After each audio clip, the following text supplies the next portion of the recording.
Okay, here we go. And a 10-second intro that I just created. Of course, a whole bunch of random wrestlers in which I like. Stuff like that. Yeah, none really special. So, wow, we're quickly getting into the kick of things here. Welcome back to Humorous Mode. Yeah, as you guys see here, it's a live tour. And we're doing highlights. Hooray. So now, I just gotta quickly get situated out of here. Because at this point, we're quickly going by things. These are our highlights. We had 7 matches for the live event. So this is not going to be like the WWE Live from the MSG pay-per-view. Because that was a pay-per-view. So it had storylines and it had title matches. Stuff like that. For this one is champion versus champion matches for like 2 of them. And then other ones are like random matches you like normally see on Raw, Smackdown, or ECW.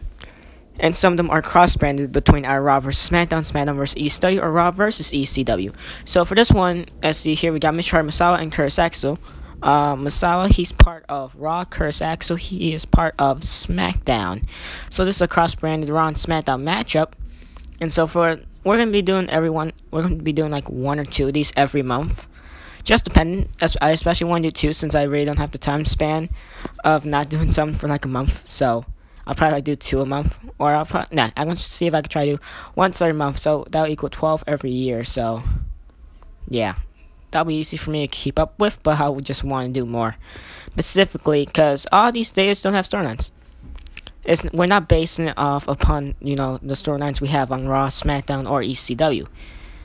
We're not basing it upon that. We're just like having cross-branded matches, random matches, stuff like that. So these are just highlights. For example, this has no storyline. mitsharu, misawa represent Raw, axel represent SmackDown. This right here, basically doesn't have a storyline. Neither does any of their matches. Neither does any of their 6 matches later on tonight have any storyline. But these are highlights. I do have the full matches for each. Well, I've now deleted all of them after I turned them into highlights for each. And so I think for like 1 match, it won't show the winner. Well, it won't show the ending of the matchup just for the way the highlight app is made and stuff like that. And since I'm too lazy to actually like try and create my own highlights by picking clip by clip, so I just let a whole machine do it instead of me doing it myself. But yeah, that's that. So I haven't really gotten. So basically, I'm not gonna really call the action all that much since this has no storyline, to be fair. But just a regular, normal live tour. Might as well read the match card. So this is like one of those random live tour / house shows that they have. For example, the last house show I was in was for 2015, and it was the Christmas special. Yeah, that was the live tour I was in. The last house show / live tour I was in for the day was the 2015 Christmas special one. So yeah, that was fun. Had Neville versus The Miz. Had Paige, Becky Lynch, and Charlotte. Had John Cena versus Roberto Rio in the main event. That's back when the League of Nations were still a thing. So Rusev helped out Roberto Rio, John Cena won by disqualification, stuff like that.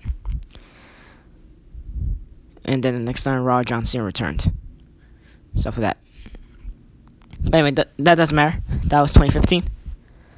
Going into 2016. But anyway, based off of here now, might as well read the match card. So we got axel, mitsharu, misawa, of course. Misawa represents Raw, Axel represents SmackDown. We got Shinsuke Nakamura versus Kane. This one is probably the only matchup that actually has a bit of a storyline, even though we've ended off this rivalry. Of course, we've had AJ Styles and Shinsuke Nakamura being a tag team rivalry against Undertaker and Kane. Undertaker and Kane, they have defeated Nakamura and Styles in all 2 matches.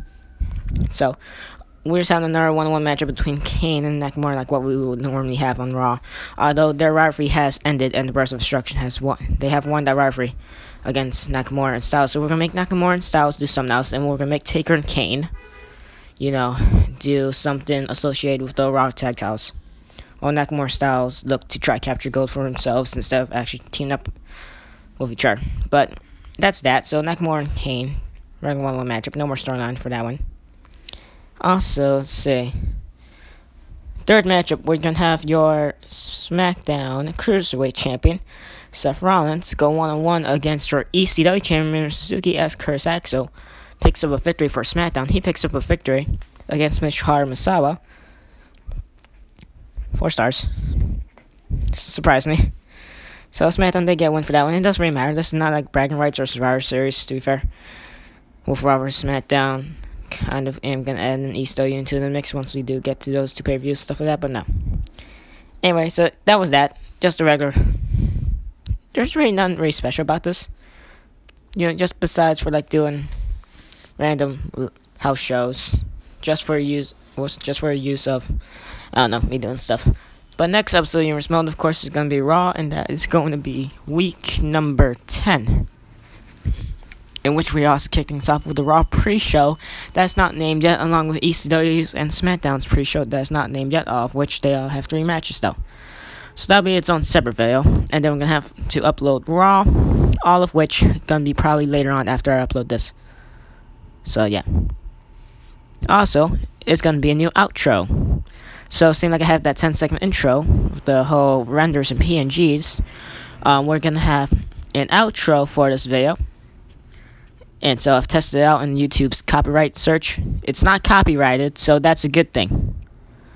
Specifically not copyrighted. Did not show up in the copyright list, nor the band or song, nor both. So that's a good thing.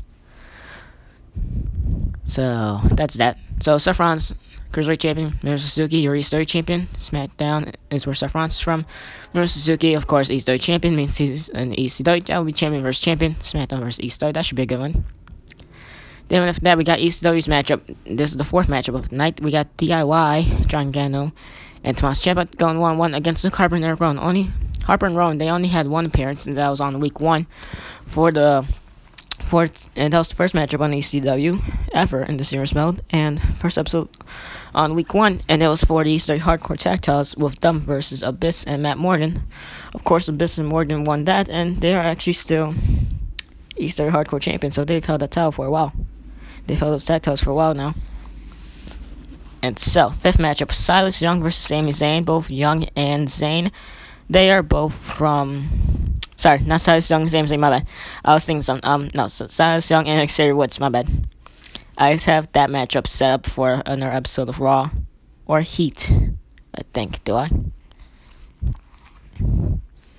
I have that... Yes, my bad. That is one of the matches Raw is going to have for the next episode of Universe Mode. My bad. Silas Young versus Xavier Woods is what I meant. Silas Young, of course, he's from Ring of Honor in real life. Some of you guys may not know of him. But stuff like that. So we have him on the Raw roster, and then he'll face off against the New Day's Xavier Woods. Xavier Woods and Big E are the only ones for a New Day.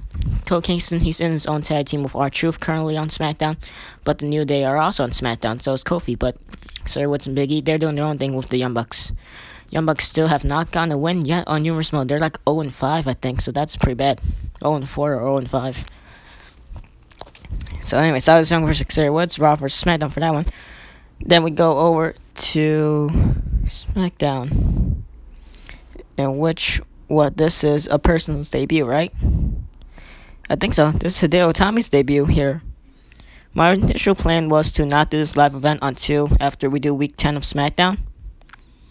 But I was just too lazy, and so I just wanted to quickly do this. Also, because I already had these clips saved instead of the Raw, ECW, and SmackDown stuff like that, and then Superstars. So we're just gonna make hideo Itami's debut happen right now. He'll have his debut matchup against Austin Aries in this house show. So that should be a good matchup, to be fair. But you guys are only gonna see highlights.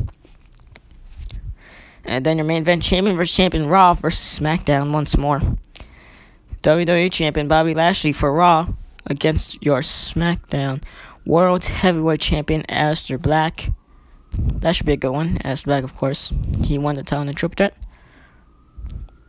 And so did Bobby Lashley.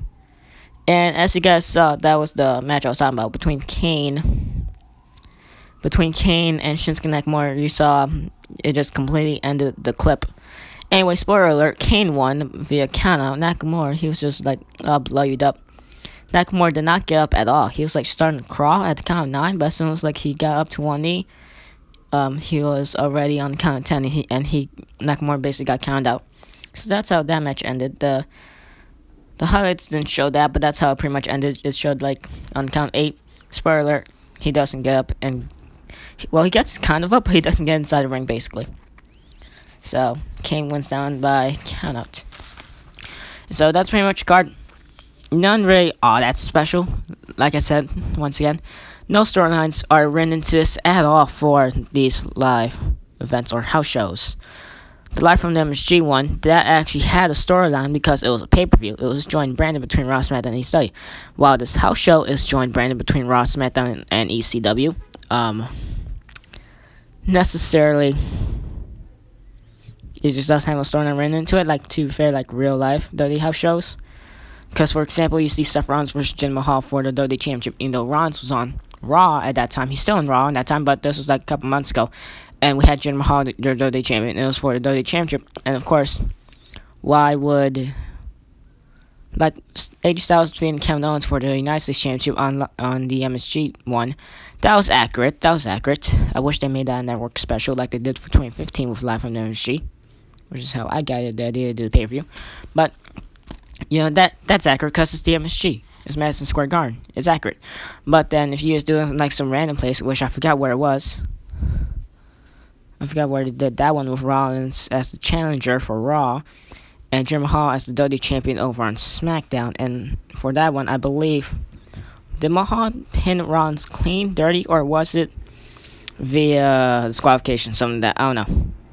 But I did notice that, of course, Jinder Mahal came out with the championship, because why would they make Raw win the WWE title when it's not on a regular episode of Raw, SmackDown, nor especially a pay-per-view? So, of course, making Rollins challenge Jinder Mahal for the WWE Championship doesn't make sense in a live event to make Rollins win it, especially since Rollins is on Raw. WWE title is with Jinder Mahal on SmackDown. Man, I need to take a deep breath after that. I just explained a whole lot there. That got so tiring. And Minoru Suzuki, he just completely missed any drop. So at this point, you gotta think. Imagine if Seth Rollins defeats Minoru Suzuki here. I'm not gonna lie. I completely forgot who won this matchup. I did know that Curtis Axel defeated Misawa. I knew that, though. I knew that was gonna happen ahead of time. I knew Kane was gonna defeat Nakamura ahead of time by a count out. But I'm not gonna lie here. I completely forgot who won the Rollins and Suzuki matchup. And if I remember, I'm not gonna spoil it, but I think I still forgot. Anyway, Suzuki now, simple takedown. Oh yeah, wait, who won? You know what? You guys can know whatever. I'm just gonna quick check back. Okay, I'm back. Yeah, never mind. Rollins won. My bad. I wasn't paying attention. I was basically just looking at the match card. My bad. Yeah, so Rollins won that one. So Seth Rollins, he does defeat the ECW champion, Minoru Suzuki. It was champion versus champion, so it wasn't for both championships. But now, Brainbuster from Luke Harper to John Gale. I believe it stays. Yes, it's a regular tag team matchup, right? So I really got nothing to talk about. My initial plan for this was to just, have a whole handful of matches with no commentary and treat it like an actual house show where you won't hear commentary, because it's not on TV. It's a house show. It's live. Stuff like that. But necessarily, not on TV, so yeah. So that was my plan, just to treat it like that. But I thought, nah, that's basically what I did for GWE back then, my old Universal promotion, in which I just had no commentary. I didn't bother to do commentary. Well, mostly because my editing software on Samsung completely sucked. My editing software now on iPhone is, to be fair, way better. My editing software on iPhone is 100 times better than what I did for editing videos on Samsung, which I rarely ever did, but now I just edit videos every time for iPhone. I make it feel like YouTube desktop. While on Samsung, low effort went into it, to be fair. I think no effort went into doing videos on Samsung for the GWE universe mode, but for this one, more effort is going into it since it's on iPhone, I guess. More features, well, at least more features I bothered to try and do, I guess. Well, we'll never see a Samsung again. That thing is permanently dead. Not gonna buy it repaired. Alright, so anyway, I literally got no idea for what to do at this point. And Luke Harper, he gets eliminated. I'm in this part. So then it shrinks down to a 2-on-1 handicap situation. And I remember what happens now. Okay. So now, drawing down, you can try to keep Eric on the ground. It doesn't necessarily happen as here or there. You know, the hit with the nightstick by Tommaso Ciampa. DIY acting very dominant against Rowan and Harper. And you think Eric Rowan and Luke Harper that they'll be a dominant tag team. Oh no, we're not going to call them the Bludgeon Brothers like what they're currently known as here on, well, not here on Smackdown.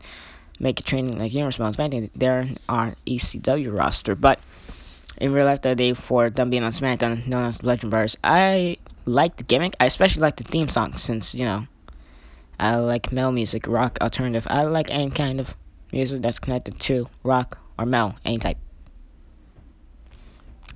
And so I do like their theme. I do like their theme song, but their uniforms, it just reminds me of the Attitude Era Kane. Remember the Attitude Era Kane in like the cool red and black? Yeah, that was great. So it reminds me too much about that a little bit. And also, I did like the Wyatt family gimmick better. Hopefully, the Legend Brothers could win SmackDown Tag Titles. That would be cool. I highly doubt that they would do that, though. They'll probably make them become like the Ascension. They'll be dominant for a period of time. And then after that, same like the Ascension, they probably won't be relevant ever again. Like what happened with their Wyatt family gimmick. Hopefully, that doesn't happen. Hopefully, the Ascension become better as well. An Ascension and Legend Brothers rivalry, that'd be cool. But now we barely even see the Ascension. We mostly see the Ascension in Fashion Files with Breezango. Although I'm not gonna lie, I do enjoy every single one of those, though. I do like it. Okay, so anyway, might as well read the Raw, SmackDown, and ECW match card and Superstars match card. To be fair, it's not gonna really spoil anything. Okay, maybe some of it might spoil. No, it's not gonna spoil none. Yeah, it's not. And if anything, if there is any debut in Superstars on Raw, SmackDown, or ECW, I might just say a random opponent versus this guy who's already on the roster and that has already been showcased multiple times. Or if not, at least one time, it will still count. Anyway, so I'm not going to say the pre-show because the pre-show has a specific name, so it's SmackDown. And Xavier Woods defeats Silas Young. Xavier Woods picks up a victory for SmackDown. SmackDown, they have defeated Raw because Curtis Axel has defeated misawa. They have defeated ECW because Seth Rollins defeated Minoru Suzuki, and they defeat Raw again as Xavier Woods has defeated Silas Young. So now they're just going to have their own 1-1 matchup. The debut in Hideo Itami against Austin Aries. Not necessarily like a good debut, because for example, just like the holiday show in 2015 with John Cena, where it said on that specific episode of Raw, the Raw after that house show, John Cena will return from injury or something like that. Yeah. Okay, quick audio skip. I know every time I do an audio skip, it sounds very awkward. I get interrupted again. Alright, whatever. What was I trying to say again? Before I got really interrupted again. Let's just have a sound that says knock on my door. Anyway, so this would be like the... I like that Tornado DT transition that Hideo Itami went for it, but then Austin Aries kind of with Tornado DT. I like that. But anyway, going back to what I was trying to say, it would be this Hideo Itami debut on SmackDown. Since he's facing off against Austin Aries, this most likely means he's on the SmackDown roster. I do have him assigned to the SmackDown roster. So this is Hideo Itami's debut. This would be just like for the 2015 House Holiday Show, in which where for that episode of Raw after that Pacific Holiday Show, it was scheduled for John Cena to return on that episode of Raw. You know, back when he had the green and orange attire. Not to mention, I got that Cena shirt with the green and orange attire. I really do like that one. And, yeah, but then, you know, Cena actually made his return from injury against Alberto Rio on the house show the night before, but technically it didn't count. So, just treat it like that. Back suplex from Austin Aries. Can't pick up a victory here against Hideo Itami, and he actually does. I'm not gonna lie, I was just saying that just to actually have something to say. And then ended up being... I knew Austin Aries was gonna win that one, because, like I said, I've seen all these matches, but it's like I don't remember how it happens or specific spots.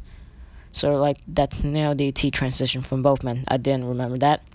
I remember Austin Aries win, but I didn't remember him winning with a back suplex. Anyway, Chambers champion Ross, WWE champion Bobby Lashley, SmackDown's World Heavyweight champion. Imagine SmackDown if they just do a clean sweep over Raw and ECW here. Let's see, 40 promotional matches. We've had SmackDown defeat Raw with Curtis Axel defeat Misawa. Oh, wait a second. This means Curtis Axel's not a jobber anymore. Ah, crap. my initial plan was to, of course, make Gregory Helms, aka Hurricane, ECW's jobber. He's already pretty much that. Curtis Axel will have been the jobber for SmackDown because he was pretty much that. And then Raw's jobber would be like Damien Sandown and some other people. But then we will occasionally push those other people. But my initial plan was to not push Curtis Axel until we get him in the tag team. And now, well, that got completely screwed up. Yep, that's great. And now I'm chewing gum in the background. Well, to be fair, that really does suck. Initial plan was for Curtis Axel to like become a jobber, but since this is a house show, I guess doesn't necessarily count, but whatever. That is that, I guess. Okay, I'm not sure if this is getting annoying if you guys keep hearing me chewing gum, so I'm just gonna like... There, I spat back into a wrapper. Why am I telling all you guys this? I literally got nothing else to talk about. I feel like I should just treat this like the GWE universe. And like a regular house show, and there will be no commentary, but there will like be highlights or like some non-copyrighted rock music, stuff like that. Yeah, well, that's out the window. I'm doing this. Hey, the only thing that's gonna uplift this is the outro. Oh yeah, so I might as well announce the match card. Fine, Raw's match card, not pre-show for SmackDown, Raw or Easter, but we are gonna announce it now. So for Raw Week 10, we're gonna have no contenders for Raw Tag Titles. Hardy Boys, they have their rematch clause against the Brood, but Breezango, they also have their rematch clause against Raw Tag Team Champions, the Brood. So we're gonna see who's able to use their rematch clause in the no contenders matchup. Whoever loses that matchup, sure, Tag Team loses that matchup, loses their rematch clause as well. Then we have Big Cass versus Brian Cage. This will be Brian Cage's second matchup here. And Big Cass, this is like his third or fourth matchup here in the Zoomers. No, or fourth or fifth. Yeah. We're going to have Manic versus Batista. Manic, also known as Suicide. But I want to keep it as Manic for now until we could able to get Manic some more wins, and then we'll make him more dangerous and call him Suicide. Okay, fourth matchup. Sami Zayn versus Silas Young. That's the matchup I got confused. Because I said Zayn versus Young in the show here, but it's going to be on Raw. And then that no contenders for WWE title 10-man Battle Royal of Bird Rail versus Roman Reigns versus CM Punk. CM Punk, of course, the former WWE champion. Roman Reigns had his rematch clause against Punk. He lost it because he got pinned by his tag partner by Lashley. A former Incarnate champion, Apollo Crews. Stuff like that. Okay, another quick audio skip. I got interrupted again. Okay, anyway, 10-man Battle Royal, stuff like that. We also got, let's see, Apollo Crews, which is former Incarnate champion. Miz, who he has rematch clause, he lost it, stuff like that. AJ Styles, Shinsuke Nakamura, Randy Orton, Magnus, and Tyson Kidd. So, stuff like that. That's Raw's match card. We're not gonna say so your SmackDown's match card since this is the last match. And these highlights for this said last matchup is about to end. So, yeah. Like so. Because Bobby Lashley defeats the World Heavyweight Champion as the back. So, SmackDown, they could have had a clean sweep here. Axel defeating Misawa. Rollins defeating Minoru Suzuki. And Xavier Woods defeating Silas Young. They could have had a clean sweep here in these interpromotional brand matches. I just noticed we didn't have a Raw versus ECW matchup. Did we? No, we didn't. So that kind of explains why we had SmackDown in every interpromotional brand matchup. They've won 3 out of 4 of the ones that we've set them up in. So, I guess that's that. And then the only Raw matches were Nakamura versus Kane. Only ECW match was DIY versus Harper and Rowan. And the only SmackDown match was Austin Aries versus Itami. Then all the other matches were in promotional brand ones, in which we did not have one Raw versus ECW. We had ECW versus SmackDown and SmackDown versus Raw. No ECW versus Raw, though, so that kind of explains why. And thank you guys for watching as well. And that was basically the whole live event, stuff like that, highlights. I was expecting this to be better, but no. At least we got a great looking thumbnail. At least when you guys click this video, I bet you clicked it because of the awesome thumbnail and of how great I am at doing thumbnails. And so, anyway, as we're gonna end off this video, and as I end off this clip, it's gonna be the new outro. Hope you guys like the outro after this. Anyway, thank you guys for watching the video, and bye. See you in the next one, which will be for Raw's pre-show, which still has not been named yet. I have the name written down. Not gonna say it until it's uploaded later on in the day. Thank you guys for watching. Bye.